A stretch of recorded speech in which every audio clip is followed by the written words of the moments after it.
चलो, पाठ का नाम क्या है? विष के दांत। कौन सी के दांत? विष के दांत, है ना। विष के दांत यानी जहर के दांत। सांप के दांतों में क्या रहता है? जहर रहता है ना। तो उसी के ऊपर एक कहानी है, लेकिन सांप के बारे में नहीं कहानी है। आदमी के दांत में भी क्या रहता है? जहर आता है। और उस जहर के दांत को कौन तोड़ देता है? मदन तोड़ देता है। पढ़ेगा कहानी में आगे उसी का। देखो, विष के दांत है ना। ये पाठ का हम पहले क्या देखेंगे? शब्दार्थ देखेंगे। जब शब्दार्थ देख लेते हैं तो क्या होता है, पाठ समझ सकता है। चलो, इसमें सबसे पहला वर्ड है बरसाती। कौन सी है? बरसाती। बरसाती को कहते हैं पोर्टिको। बरसाती का अर्थ होता है पोर्टिको। पोर्टिको और भी तुम लोग नहीं समझ पाया होगा। बरसाती तो हल्का सा समझ भी सकता था, लेकिन ये पोर्टिको दे दिया तो और समझना मुश्किल हो गया। देखो, समझा देते हैं। बरसाती कहते हैं, देखो, बारिश के समय, मेघ के समय हम लोग चाहे बाहर निकलता है, कोई व्यक्ति क्या करता है? पानी वाला कपड़ा पहन लेता है, शर्ट और पैंट, है ना, मुरी उरी सब में लगा रहता है। पानी बाहर निकल जाता है और देह भीगने से बच जाता है। बरसात में जो पहनने वाला ड्रेस होता है बारिश से बचने के लिए, उसी को कहा जाता है बरसाती। कौन सी कहा जाता है? बरसाती। हम लोग का बरसाती कैसा होता था? धिया पुता में घोगी ओढ़ लेते थे, तो घोगी को नहीं कहा जा सकता है, बोरा चट्टी को बरसाती कहने का। लेकिन यहाँ पर गाड़ी के लिए प्रयोग हुआ है। बरसाती किसके लिए प्रयोग हुआ है? तो गाड़ी तो जमा पैंट पहनेगा नहीं, है ना। इसको मेघ से बचाने के लिए देखो, बाहर एगो छज्जी निकला रहता है। क्या निकला रहता है? बरसात में बचने के लिए जहाँ गाड़ी नीचे लगाया जाता है उसी को कहा जाता है बरसाती। या देखिएगा, गाड़ी को भी पहना दिया जाता है कपड़ा। कपड़ा नहीं, उसका अलग एगो ड्रेस आता है, ताकि मेघ ओस उससे भीजने से बच जाता है। तो उसी को क्या कहा जाता है? बरसाती। क्या कहा जाता है? उसके बाद दूसरा शब्द है नाज। दूसरा शब्द है नाज कहते हैं। नाज कहते, उसके बाद क्या था? नाज। क्या था? नाज। नाज माने होता है गर्व या गुमान। नाज माने क्या होता है? गर्व या गुमान। देखो, हम लोगों को, तुम लोगों को भी गांव में किसी किसी को, धनिके को किसी चीज़ पर नाज रहता है, गुमान रहता है। चाहे अगर आए लो, हमारा तो 10 बीघा खेत है, तो खेत पर उसको नाज है। किसी को गाड़ी रहता है, नया नया एकदम चमकता होता है, गाड़ी पर नाज रहता है ना। जिसको जो चीज़ रहता है, केकरो बेटा बेटी पर नाज रहे छे, तो उसी को कहा जाता है नाज। कोई क्या कहा जाता है? गर्व या गुमान। ना कुछ गुमाने से टेर हो। हाँ। उसके बाद है तहजीब। क्या है? तहजीब। क्या है? तहजीब माने होता है सभ्यता। क्या होता है? सभ्यता। जिसको बोलने का, चलने का, खाने का, पीने का इत्यादि जीवन का सही ढंग मालूम हो, रहने का, है ना, समाज के तौर पर जो सभ्य हो, उसी को कहा जाता है तहजीब या सभ्यता। उसके बाद है शोफर। याद रखना, शोफर। कौन सी है? शोफर का अर्थ होता है ड्राइवर। शोफर का अर्थ होता है ड्राइवर। शोफर का अर्थ क्या होता है? ड्राइवर। देखो, परीक्षा में पूछ सकता है शब्दार्थ से एक दो या तीन ऑब्जेक्टिव आता है, समझ गया। शोफर का अर्थ क्या होता है? ड्राइवर। ड्राइवर माने जनवे कर दिए छे, कोई गाड़ी उड़ी जो चलाता है उसी को कहा जाता है कौन चीज? एकरा हिंदी में कह जी चालक, है ना। चालक कोई बोलबे नहीं करता होगा, तो चालक के बोला के लिया तो आदमी समझबो नहीं करेगा, आधा चालक किसको कहा जाता है। चालक यानी कहेगा उसी को इंग्लिश में, ड्राइवर को बुला के लिया तो समझ जाएगा। चालक यानी चलाने वाला। उसके बाद है शामत। देखो, क्या है? शामत। शामत माने होता है दुर्भाग्य। क्या होता है? शामत माने क्या होता है? दुर्भाग्य। चलो, घर में तुमसे कुछ टूट फूट जाए जो बहुत कीमती चीज़ हो, तो तुम्हारे पापा क्या करेंगे? कूट के तीसी के चटनी बना देंगे। तो तुम्हारा क्या हुआ? दुर्भाग्य हुआ, आज भाग खराब हुआ, समझ ले। शामत माने दुर्भाग्य ना, कैसा सर गर्दा उड़ा देना। उसके बाद है सख्त। क्या है?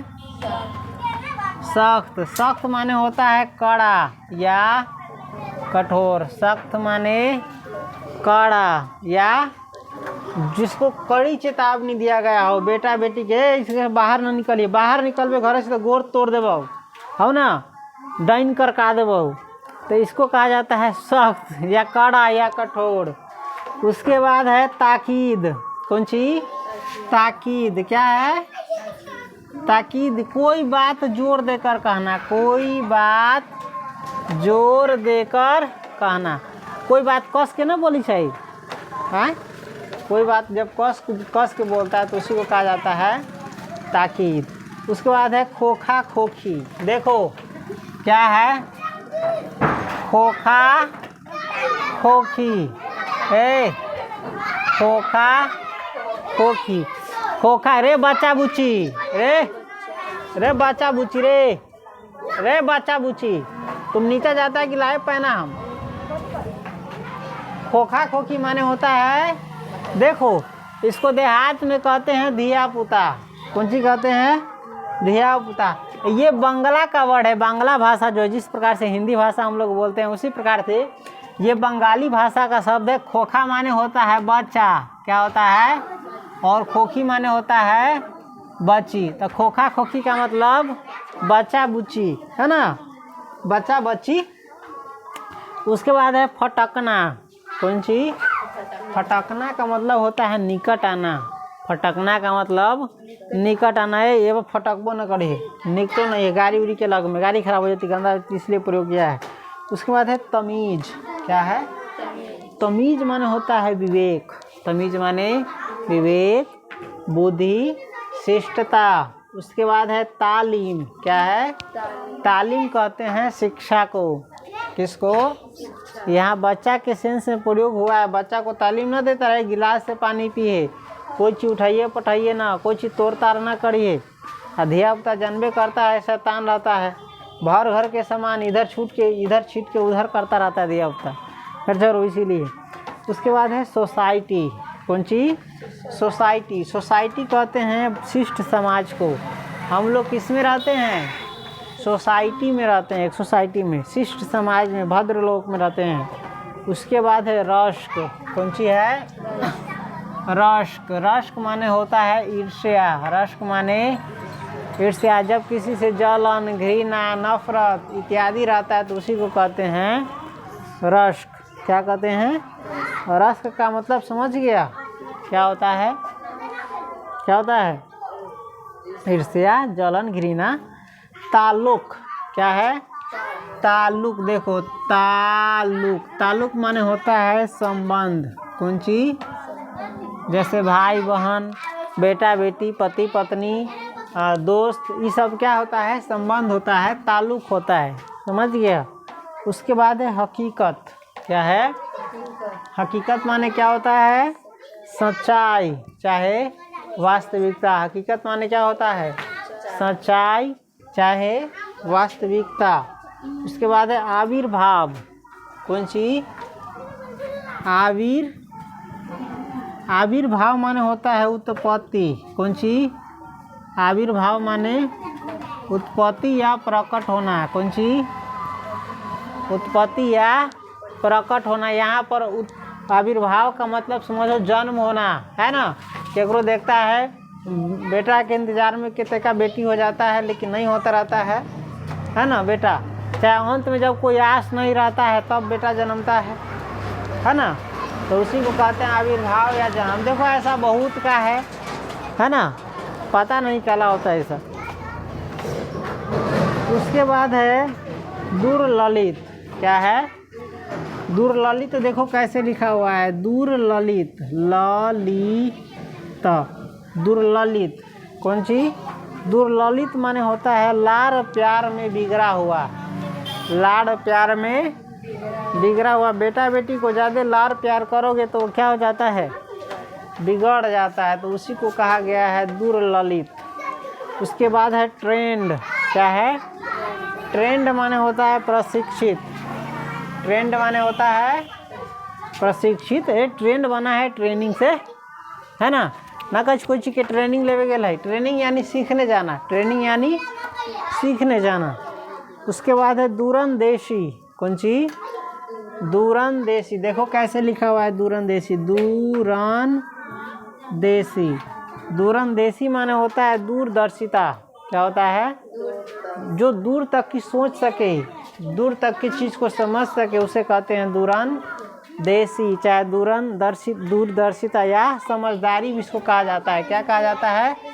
समझदारी भी। दूरंदेशी का अर्थ क्या होता है?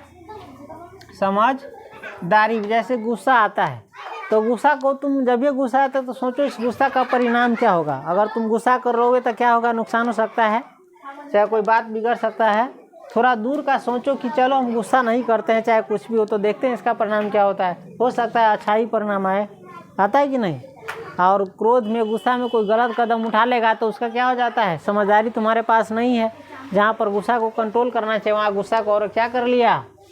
बढ़ा लिया, तो क्या हो जाता है? नुकसान होता है कि फ़ायदा होता है? गुस्सा होगा तो नुकसान ही होता है। गुस्सा से जहाँ तक क्या होता है? नुकसान ही होता है। इसका फ़ायदा तो बहुत कम देखने को मिलता है, लेकिन नुकसान हमेशा के लिए होता है। उसके बाद देखो फरमाना। कौन सी है? फरमाना माने होता है आग्रह पूर्वक कहना। फरमाना का अर्थ क्या होता है? आग्रह पूर्वक कहना। आग्रह पूर्वक कहना यानी ये अति के कहना ना, कुछ रिक्वेस्ट करके समझ ले कोई चीज़। उसके बाद है फिजूल। क्या होता है? फिजूल। देखो क्या है? फिजूल माने होता है व्यर्थ या बेकार। फिजूल माने व्यर्थ या बेकार या फालतू। क्या होता है? फालतू, है ना। फिजूल में टाइम पास कर छे, फिजूल में पैसा बर्बाद कर छे, यानी फालतू में पैसा बर्बाद कर रहा है। उसके बाद है वाकिफ़। क्या है? वाकिफ़ माने क्या होता है? परिचित। वाकिफ़ माने परिचित। उसके बाद है वाक्या। कौन सी है? वाक्या माने क्या होता है? वाक्या माने घटना। वाक्या माने घटना। उसके बाद है हैसियत। क्या है? हैसियत माने होता है स्तर, प्रतिष्ठा, सामर्थ्य या औकात। तुम्हारी हैसियत कैसे हुई हमारे सामने बोलने की, यानी औकात। समझ गया। उसके बाद है अखबार नवीस। कौन सी? अखबार नवीस। देखो अखबार नवीस का मतलब होता है पत्रकार। कौन सी? है ना, जो देश दुनिया के बारे में खबर देता है, संदेश पहुंचाता है, उसे कहा जाता है पत्रकार, है ना। पत्रकार। आजकल देखिएगा माइक लेकर के कोई भी पत्रकार बन जाता है ना। उसके बाद है प्रच्छन्न। क्या है? प्रच्छन्न माने होता है छिपा हुआ। देखो वर्ड क्या है? प्रच्छन्न माने होता है छिपा हुआ। कौन सी होता है? छिपा हुआ, चाहे गुप्त चाहे अप्रकट, जो किसी को मालूम नहीं हो, सबसे छिपाया गया हो, है ना। उसके बाद है अदब। क्या है? अदब। देखो इसमें ज़्यादातर उर्दू का शब्द प्रयोग किया गया है। अदब का अर्थ होता है शिष्टता। क्या होता है? शिष्टता। क्या है? सभ्यता। कहीं पर बैठने का, बोलने का, ऐसा मैनर होता है। उसके बाद है रुखसत, नहीं हिकमत। कौन सी है? हिकमत। हिकमत माने होता है कौशल। क्या होता है? चाहे योग्यता, कौशल या योग्यता। उसके बाद है बेलौस। क्या है? रुखसत है। इनसे पहले रुखसत का अर्थ होता है विदाई। रुखसत का अर्थ क्या होता है? विदाई। उसके बाद है बेलौस। क्या है? बेलौस माने होता है निस्वार्थ। बेलौस माने निस्वार्थ, जिसके अंदर कोई स्वार्थ ना हो अपना। उसके बाद है बेयरा। लिख देते हैं बेयरा। कौन सी है? बेरा कहते हैं खाना खिलाने वाला सेवक को। खाना खिलाने वाला सेवक। जो धनिक आदमी होता है देखिएगा, खाना खिलाने के लिए, खाना बनाने के लिए वो सेवक रखा रहता है, यानी नौकर रखा रहता है, उसी को कहा जाता है बेयरा। समझ गया। उसके बाद है चित्तकार। कौन सी है? चित्तकार का अर्थ होता है क्रंदन। क्या होता है? क्रंदन।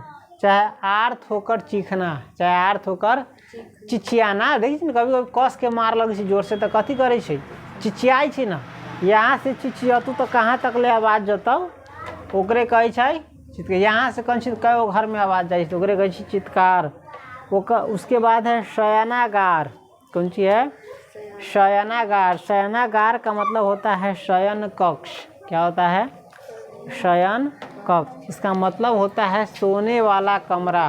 कौन सी वाला कमरा? सोने वाला, सोना के बनायल कमरा रही, ठीक हो ना। सूते वाला कैमरा, कैमरा की कमरा, हाँ, यहाँ पर आराम किया जाता है। चलो, उसके बाद है खलल। क्या है? खलल माने होता है विघ्न, बाधा या व्यवधान। सोने जाता है तो देखता है मच्छर कान में क्या डाल देता है, व्यवधान उत्पन्न कर देता है, नींद हरक हो जाता है। चाहे सोने जाता है कस के डीजे बजने लगता है, नींद हराम हो जाता है कि नहीं। चाहे कहीं ज़्यादा हल्ला हो रहा है तो नींद सोने में डिस्टर्ब होता है। उसके बाद है कातर। कौन सी है? कातर का अर्थ होता है आर्त। कातर का अर्थ होता है आर्त। उसके बाद है खैरियत। क्या है? खैरियत। खैरियत का अर्थ होता है कुशल क्षेम। कुशल क्षेम, सब ठीक ठाक रहता है तो उसी को कहा जाता है कुशल क्षेम या खैरियत। उसके बाद है बेढब। क्या है? बेढब कहते हैं बेतरीका को या अनगढ़ को। उसके बाद है उज्र। क्या है? उज्र का अर्थ होता है आपत्ति। उज्र का अर्थ आपत्ति। उसके बाद है मजाल। क्या है? मजाल का अर्थ होता है ताकत, चाहे हिम्मत, चाहे साहस। उसके बाद है अक्ल। क्या है? अक्ल का अर्थ होता है बुद्धि। अक्ल का अर्थ बुद्धि। उसके बाद है दूरदमनीय। उसके बाद क्या है? दूरदमनीय यानी मुश्किल से जिसका दमन किया जा सके, मुश्किल से जिसका दमन। देखिए जो मजबूत रहता है वो दबता नहीं है ना, बड़ी मुश्किल से ओकरा रोक सके तो ओकरे कहै छै दूरदमनीय। एमे मदन दूरदमनीय हो जाता है, ओकर कोई दोस्त जो है ना ओकरा रोक नहीं पाता है। निष्ठुरता। क्या है? अंतिम शब्द है निष्ठुरता। निष्ठुरता का अर्थ होता है क्रूर निर्ममता। क्रूर निर्ममता। इस प्रकार से 20 के दांत का शब्दार्थ हो गया। अब हम पढ़ेंगे आगे विष के दांत। कौन सी के दांत? हाँ, ज़्यादा गाल फुलेबा तो गाल फुला दै छै आदमी, मालूम है ना। और ज़्यादा लोल चलतो तो कथी पर लगै छै? हाँ, तो 20 के दांत कहीं भी न लगा देना चाहिए। ज़्यादा गहुमन के बड़ा दांत रहे तो आदमी सब दोनों दांत उखाड़ के कथी करावे लगे छै? खेला करावे लगे छै। तो समाज में सबका तोड़ आया है कि नहीं आया है? हाँ, चलो हम 20 के दांत पढ़ेंगे। फिलहाल रहते हैं यहीं पर, इतना ही।